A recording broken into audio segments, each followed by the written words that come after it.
For rectangular and polar format, we require both representation in this diagram.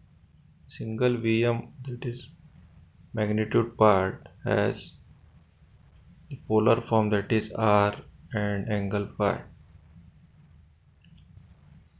Similarly, rectangular we have, this is Y and X. So how we could represent X plus JY? Now this this is Y and this is X. How we got this? This is on x-axis and this is on y-axis. So the point VM, we draw a straight line over here. This much part we consider as y. While similarly for x we are a straight line over here, that is x part. Now between two these axes it is 90 degree.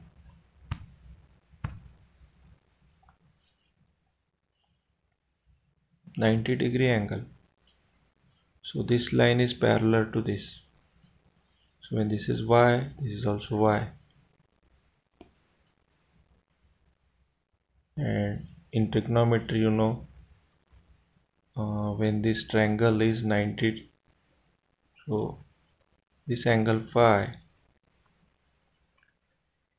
would be giving you in trigonometry sine of phi. This angle sine of phi is opposite side y divided by r. Now this r is nothing but our hypotenuse side or VM in this triangle,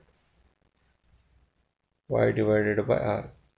So sine phi is, what is sine phi? Sine phi is y divided by r.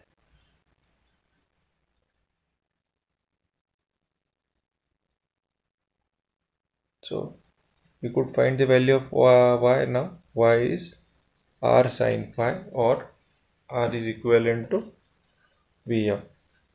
Similarly, to find out x part, we will take in this triangle cos of phi. What is cos of phi? Cos of phi is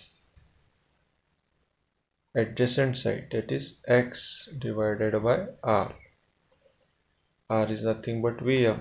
So x could be written as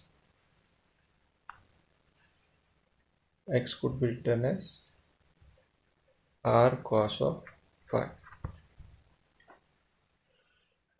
Now put this value of r as Vm.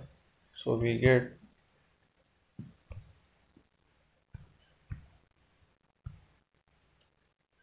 x as Vm cos phi. See this part. So we have got relationship between these two formats, rectangular and polar. Starting from rectangular,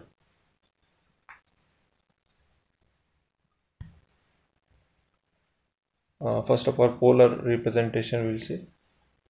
P of t, the instantaneous voltage V of t is Vm sin omega t plus phi, and in polar format we write down as V of t as r angle phi, and we know that r is nothing but Vm. See in the last diagram.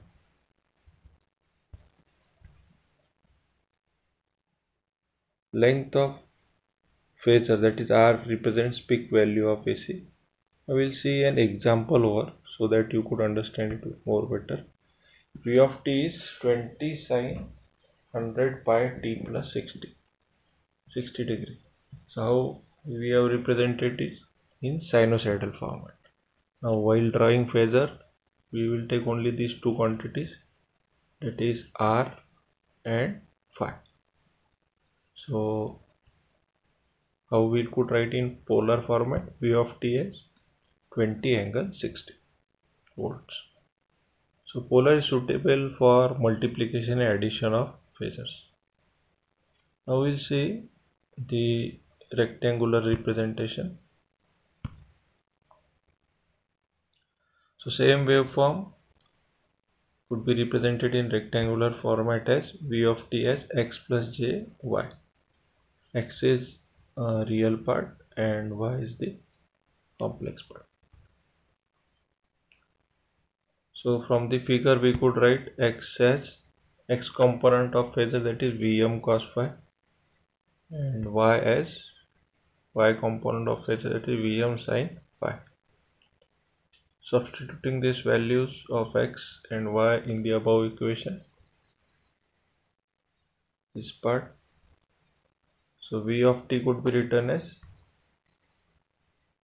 Vm cos phi plus j Vm sin phi.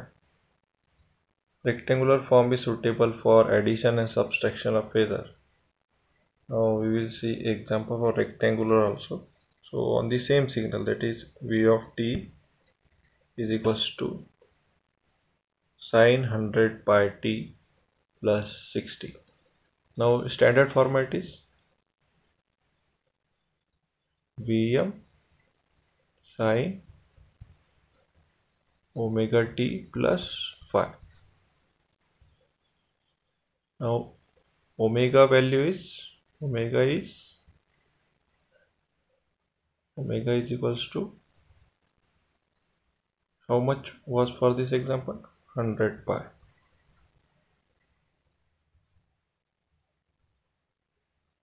So in rectangular format it is very easy to write down. You know that x is Vm cos phi. So what is Vm? 20. And cos of phi. Phi is this part. So 20 cos 60 will be our x part plus j 20 sin 60. So this is how we will write down rectangular format. Same signal in polar and same signal in rectangular. Now find out the values or using calculator. We will find this as 10 and this as 17.32. So answer is v of t could be written as 10 plus j 17.32 volts.